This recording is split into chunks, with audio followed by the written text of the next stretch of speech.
Camizotti's testimony exposes fraud and corruption at INSS during Lula's government. Businessman Maurício Camisotti, imprisoned since September of last year, signed the first plea bargain agreement with the federal police as part of Operation Sem Desconto, which investigates fraud in the deductions from retirement and pension benefits of the National Institute of Social Security, INSS. In the agreement, he confesses his participation in the scheme, admits the irregularities, and provides details on how the system of undue deductions, without the beneficiaries' authorization, worked. Camisotti was considered one of the main operators and beneficiaries of the fraud. Companies linked to him received funds from investigated entities, such as Ambec, which received almost 400 million Brazilian reais from the INSS between 2023 and 2025. Reports from COAF, Council for Financial Activities Control, pointed to cash withdrawals made by him, raising suspicions of an attempt to circumvent financial controls. The plea bargain has been negotiated since the end of last year, and this week the material was sent to the office of Minister André Mendonça of the Supreme Federal Court, STF, for approval. There is an expectation that the agreement could result in house arrest for the businessman. The document will still be reviewed by the Attorney General's office. Camizotti's collaboration goes beyond confessions. He presents documents, indicates other people involved, including executives and politicians, and details the political connections of the scheme. He points to the role of Antonio Carlos Camilo, the Baldi of INSS, as a central figure in the irregularities, practically eliminating any chance of a lenient sentence for him. The plea bargain also mentions Roberta Lutzinger, a friend of Lula, President Lula's son, in shady deals linked to the case, as well as citing PDT politicians.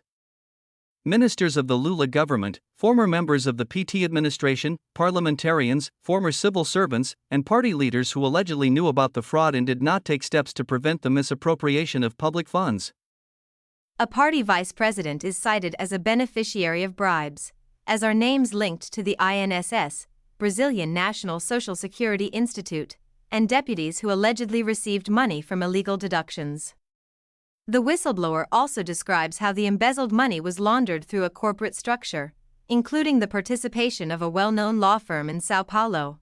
The revelation triggered a rush among other investigated parties, who began negotiating their own plea bargains to try to reduce sentences or obtain benefits. Even the INSS Baldi himself is said to have initiated movements, albeit belatedly, to assess the possibility of cooperating with the justice system and exposing what he calls the political universe that protected him.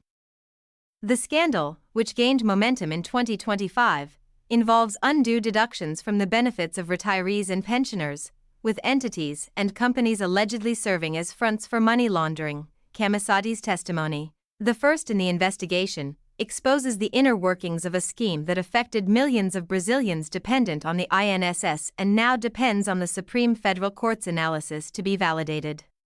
Minister André Mendonça will verify whether the informant has complied with all the terms, confessed everything voluntarily, and provided consistent evidence.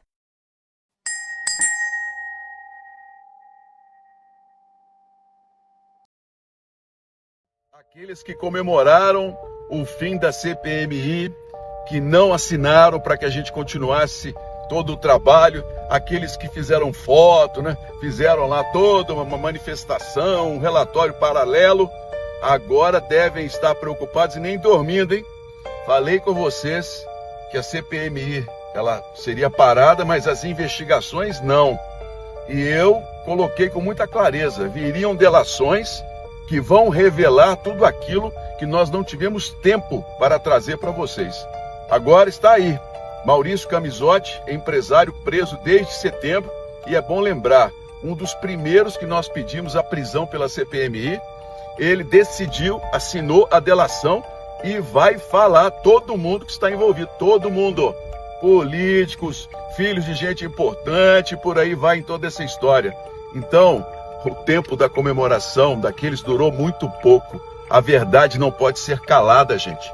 Eu tenho muita clareza para vocês. Se nós tivéssemos tido pelo menos mais 60 dias, muito mais revelações nós faríamos ao Brasil. Mas a nossa parte foi feita. A verdade apareceu, o escândalo foi mostrado e nós cumprimos com o nosso papel com o Brasil. E agora é só esperar.